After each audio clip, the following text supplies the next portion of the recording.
உலக மீனவர் தினத்தையொட்டி கடலூரில் மீனவர்கள் இனிப்புகள் வழங்கி உற்சாகமாக கொண்டாடினர். அப்போது அவர்கள் தமிழக முதலமைச்சருக்கும் தங்களது நன்றியை தெரிவித்துக் கொண்டனர். நவம்பர் 21ஆம் தேதி உலக மீனவர் தினம் கொண்டாடப்படுகிறது. இதனையொட்டி கடலூர் துறைமுக பகுதியில் படகுகளை வணங்கிய மீனவர்கள் அதன்பின் தங்களது தொழிலை தொடங்கினர். இதனைத் தொடர்ந்து முதுநகரில் தமிழ்நாடு மீனவர் பேரவை சார்பில் மீன்கொடி ஏற்றி இனிப்புகள் வழங்கப்பட்டது.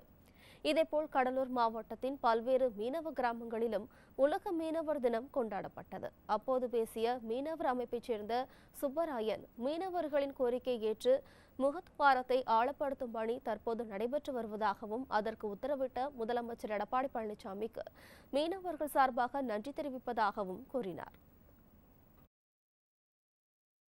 இன்று உலக மீனவர் தினம் 21/11/2020 இன்றைக்கி சனிக்கிழமை. இன்றைக்கி கடலூர் துறைமுகத்தில் நம்ம மீன் விற்கும் தளம் விசைப்படகு இதில் நாங்கள் இன்றைக்கி எல்லாருக்கும் இனிப்பு கொடுத்து ஸ்வீட்டு வழங்கி மீன் கொடி ஏற்றி இன்றைக்கி சிறப்பாக கொண்டாடினோம்.